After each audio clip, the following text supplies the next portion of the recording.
সংঘ আয়োজিত শীতবস্ত্র অনুষ্ঠানে আমার স্নেহধন্য সভাপতি জনাব মুকুল হোসেন, আমার স্নেহধন্য সর্বজনীন চেয়ারম্যান বিশ্ববিদ্যালয়ের শিবল উপস্থিত আছেন।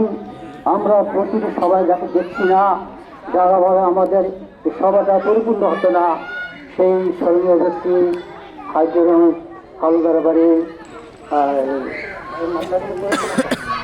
গোলাম মাহমুদের উপস্থিতিতে আমরা আজকে আমাদের সভাটা পরিপূর্ণতা পেল। তো আমি আরো অভিনন্দন জানাচ্ছি এবং সেই যিনি এই হিলফুল ফুজুল সংঘের প্রধান প্রতিষ্ঠাতা যারা মুসলিম মাওলানা সাহেব, এর সাথে আরো যিনি ছিলেন তিনি হয়তো অসুস্থ, তার জন্য দোয়া করবেন।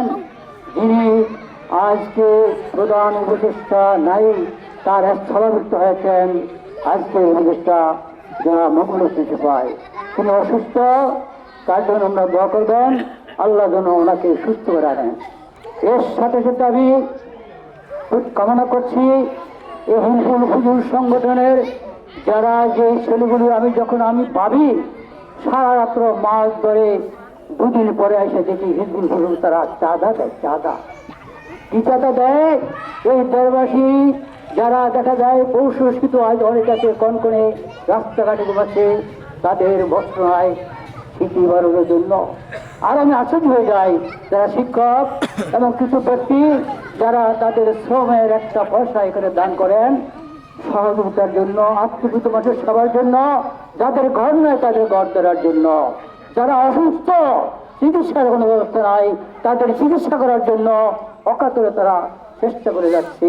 সত্যি আমি গর্বিত, আনন্দিত। এই ধরনের পয়সা আমার এলাকায় জন্ম না হতে সত্যি আমরা সবাই গর্ববোধ করি।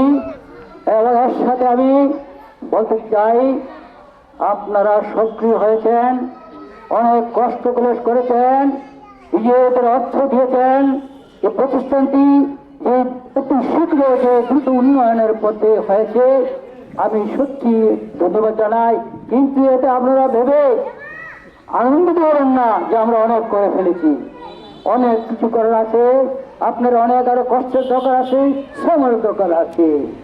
আমি একটা কথা আজকে বলবো, মা বোনেরা যারা শীতের বস্ত্র নিতে এসেছেন, হয়তো যদি কিছু হিন্দু থাকেন ভালো কথা, আর মুসলমান যে মা বোনেরা আছেন, আপনারা নামাজ কায়েম করেন, আপনারা নামাজ পড়বেন। আপনাদের আমি দেখেছি অনেক স্বামীকে তুক্কা করেন না, যাতা বলেন আমার কানে শুনেছি, আমি নিবেদন করব স্বামীর পায়ের তলে স্ত্রী ব্যস্ত, এটাকে ইসলামিক সংগঠন, সেই সময় বলছে কি আপনারা আজ থেকে নামাজ পড়বেন যে বলেন পড়বেন।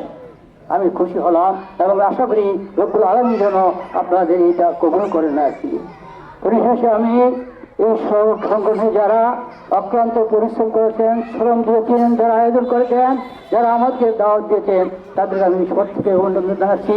তাদের সুস্বাস্থ্য দৃঢ় কামনা করছি এবং তারা যেন তাদের দুনিয়া নিরাপদে থাকতে পারে, এই দানের বরকতি যেন প্রতিটি মানুষ সুখ শান্তি থাকতে পারে, তাদের পরিবার সুস্থ থাকতে পারে, আমি শুধু কামনা করি। পরিশেষে আমি এই সংগঠনের সুবর্ণতা কামনা করি।